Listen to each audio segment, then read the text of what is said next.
नमस्कारम। इस वीडियो में हम बात करेंगे एब्सोल्यूट एरर, रिलेटिव एरर और परसेंटेज एरर की। तो एब्सोल्यूट एरर इसको हम सिंबलाइज करेंगे मॉड्यूलस ऑफ डेल्टा ए। तो मॉड्यूलस का मतलब है इसमें मैग्नीट्यूड से उसका जब हम साइन को हम नेगलेक्ट कर देंगे। डेल्टा ए का मतलब चेंज इन, डेल्टा का मतलब चेंज से होता है। अभी चेंज किन दो चीज़ों में है, हमें पता है कि एरर के केस में the difference between measured value and the true value और वाइस वर्सा हो सकता है। ट्रू वैल्यू में से मेजर्ड वैल्यू को माइनस करेंगे तो वो जो डिफरेंस आएगा उसका जो मॉड्यूलस होगा उसको हम बोलेंगे एब्सोल्यूट एरर। तो इसके लिए हमें पहले कुछ मेजरमेंट लेने पड़ेंगे। Let the measured value be A1, A2, A3 and A4 and so on. मतलब हमने कोई फिजिकल पैरामीटर है, किसी इंस्ट्रूमेंट की हेल्प से उसको अगर हम मेजर करेंगे तो उसकी रीडिंग A1 आई, A2 आई, A3 आई, A4 आया, ये हमने ऐसे वो एज्यूम कर लिया। देन हमारे पास कोई ट्रू वैल्यू होनी चाहिए। अगर ट्रू वैल्यू नहीं है तो हमें क्या करना पड़ेगा, इन्हीं मेजर्ड वैल्यू की हेल्प से ही एक ट्रू वैल्यू लेनी पड़ेगी। ट्रू वैल्यू का मतलब है उस केस में हम then the arithmetic mean of these values will be act as a true value. तो अर्थमेटिक मीन निकालने के लिए हमें पता है कि ए मीन लिख सकते हैं उसको। ए लिखा, एम लिखा, इसका सिंबल ए मीन हो गया। मीन वैल्यू कैसे निकालते हैं, तो ए मीन वैल्यू इक्वल टू जितने भी हमने रीडिंग ली, मान लो 4 रीडिंग ली, A1 plus A2 plus A3 plus A4 करेंगे तो divided by 4। This is called the mean value of these 4 values. ठीक है। और इसको अगर जनरलाइज वे में लिखेंगे तो ए मीन जो होगा that will be the summation of n where n varies from 1 to n divided by n। तो ये हमारा क्या हो जाएगा, arithmetic mean of the measured values. तो इसको हम ट्रू वैल्यू की तरह यूज़ करेंगे। तो जो पहली एब्सोल्यूट एरर क्या होगी, पहली वो रीडिंग को कैलकुलेट करने में, उसको हम लिख सकते हैं डेल्टा A1। डेल्टा A1 का मतलब the absolute error in the first reading will be a delta A1 equal to लिख सकते हैं AM, this is true value, minus measured value क्या थी A1। Similarly delta A2 equal to AM, this is the mean value या true value, minus A2। Delta A3 AM minus A3 and so on, ये चलते रहेगा। तो इसको हम बोलेंगे एब्सोल्यूट एरर। तो ये इंडिविजुअल एब्सोल्यूट वो हैं एरर्स हैं। इसका अगर कुछ वैल्यू पॉजिटिव आ सकती हैं, कुछ वैल्यू नेगेटिव आ सकती हैं। अगर उनके साइन को नेगलेक्ट करें, उसके एरर को क्वांटिफाई करेंगे तो उनका मॉड अगर ले लेंगे, इसका अगर मॉड करेंगे, इसका मॉड्यूलस कर दिया मान लो, उसके बाद इसका modulus, this is called the absolute error in the first reading, this is the absolute error in the second reading, this is the absolute error in the third reading. ऐसे करके जितनी भी हमारी एब्सोल्यूट एरर्स होंगी, इन सारी की सारी individual absolute error का अगर मीन निकालेंगे तो उसको बोलेंगे मीन एब्सोल्यूट एरर। तो उसको सिंबलाइज किया है डेल्टा AM से। सो द डेल्टा AM का मतलब mean absolute error equal to summation of n equal to 1 to n, ये जितनी भी वैल्यू हैं 1 से लेके n तक, डेल्टा AN ऐसा लिख दिया। AN का मतलब A1 आएगा, n के वैल्यू 1 रखेंगे, A1 A2 A3 इन सब का एडिशन होगा, मीन भी है, डिवाइडेड बाय जितने भी नंबर ऑफ हमारे पास उसमें क्या है वैल्यूज। तो ये हमारा क्या हो गया, एब्सोल्यूट एरर। तो एब्सोल्यूट एरर को अगर स्टेटमेंट में कहेंगे तो the magnitude of the difference between the individual measurement, the magnitude of the difference between the, इसका magnitude difference between the individual values from the true value is called the absolute error of measurement. So this is called the absolute error of measurement and this is the mean of the absolute error. So delta AM is the mean absolute error. ठीक हो गया। तो इसको हम कोई example से देख सकते हैं, हमारी बुक में एग्जांपल है, तो उसमें देख के आप इसको इसके बेस पर कुछ न्यूमेरिकल कर सकते हैं। अब आते हैं द रिलेटिव एरर, और this is called the fractional error also. The symbol for this error is delta A। Then the delta A equal to mean absolute error divided by mean value.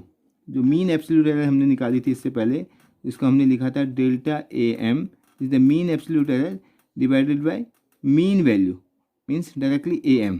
This is called the relative error. So relative error आ गया हमारे, और delta A M हम पहले निकाल सकते हैं। Individual जो absolute error निकालेंगे उसका मीन निकालेंगे, that is called the mean absolute error divided by mean value, जो हम ट्रू वैल्यू हम कह रहे थे, इंडिविजुअल जो मेजर्ड वैल्यूज है उनका मीन निकालेंगे, that is called the mean value. So this is the relative error और fractional error. The same fractional error can be written as the percentage error. See, if I multiply this delta am divided by am, mean absolute error divided by mean value of the error, mean value into 100%. 100% का मतलब 1 हुआ, 100 into 1/100 करेंगे तो 1. तो इसी चीज़ को relative error को ही हम परसेंटेज के फॉर्म में लिख सकते हैं, that is called the percentage error. So in 3 form में हम कोई भी हमारी एरर होगी उसको हम क्वांटिफाई कर सकते हैं कि एरर कितनी है. Definition of error. अब हमें पता है कि हमने एक्सपेरिमेंट किया, उसमें बहुत सारी एरर्स आई, तो 2 रीडिंग करी, उसमें 2 कंपोनेंट थे, मान लो दोनों में कुछ ना कुछ एरर आई, और हमने उसका जो फिजिकल फॉर्मूला है उसमें उनको माइनस करना है. तो देन एरर्स का जो सबमिशन और उसका जो सब्सट्रैक्शन होगा वो कैसे होगा. The error of sum and difference when we have a physical quantity z equal to A plus b. z equal to A plus b, हमने ए में भी कुछ हुआ एरर आई, बी में भी कुछ एरर आई. मान लो ए में जो एरर आई that is A equal to A plus delta A, plus minus हो सकता है. ऐसी बी में जो वो एरर आई B plus delta B, plus minus लिख सकते हैं. वो एरर पॉजिटिव में भी हो सकती है, नेगेटिव में भी हो सकती है. तो ये एरर आ गई हमारे पास. ए की रीडिंग कैलकुलेट करी तो उसमें इतनी की वो एरर आई प्लस माइनस डेल्टा ए. बी को कैलकुलेट किया, उसमें जो एरर आई बी प्लस डेल्टा बी. तो हम जब कैलकुलेट करेंगे तो उसके सम और डिफरेंस, मान लो हमने एडिशन ही किया तब उसका जो एरर है उसमें क्या होगा. So then this z will be, हम ये मान के चलेंगे जेड में भी कुछ एरर आएगी, that error will be let us suppose delta Z. Then it will be equal to A को हमने कैलकुलेट किया तो A plus minus delta A plus B plus minus delta B. अगर इसको हम थोड़ा सा सॉल्व करें तो हमें पता चल जा रहा है कि डेल्टा जेड जो है that is equal to delta A plus minus delta. Say that when two quantities are added or subtracted, the absolute error in the final result is the sum of the absolute error in the individual quantities. अगर हमारा यही minus के case में भी positive या negative कुछ भी हो, एडिशन और सब्सट्रैक्शन क्या हो, दोनों में यही रहेगा. Error in the product when we have a physical quantity like z equal to a into b and the error in a equal to a plus delta a, इसको मल्टीप्लाई किया हमने. दूसरा है b plus minus delta b. तो इस process में जब multiplication आता है तो डेल्टा z की वैल्यू जो आती है that is comes out in terms of relative error. तो delta z upon z equal to plus minus delta A upon A plus minus delta B upon B. तो जब भी प्रोडक्ट होगा तो उस केस में जो एरर होगी वो एब्सोल्यूट ना होके क्या हो रही, रिलेटिव एरर है, जबकि पहले वाले में क्या थी, एब्सोल्यूट एरर थी. तो सेकंड वाला केस है जो हमारा, उसमें क्या है, एब्सोल्यूट एरर है. इसका मतलब when two quantities are multiplies और डिवाइडेड, अगर इसको डिवाइड के केस में भी देखेंगे तो यही आएगा, मल्टीप्लिकेशन और division, then the relative error in the result is the relative error in the individual physical parameter or the sum of the relative error in the multiplier.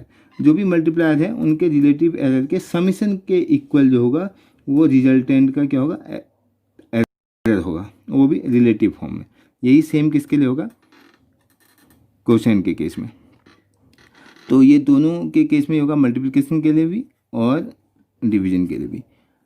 अब आता है अगर हमारे पास कोई फिजिकल पैरामीटर ऐसा है जो पावर्स में हो, जैसे मान लो z इक्वल टू हमारे पास है a to the power 2 divided by b. तो उस केस में जो रिलेटिव एरर होगा that will be delta z upon z equal plus minus तो रहेगा ही रहेगा, plus minus 2 delta a by a plus delta b by b. थोड़ा सा चेंज हुआ है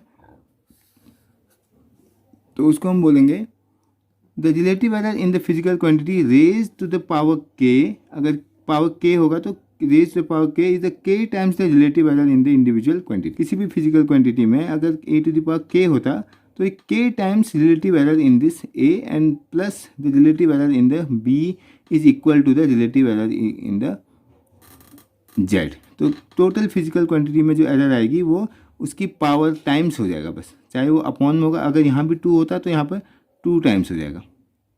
ठीक हो गया। तो this is called the combination of error. Thank you.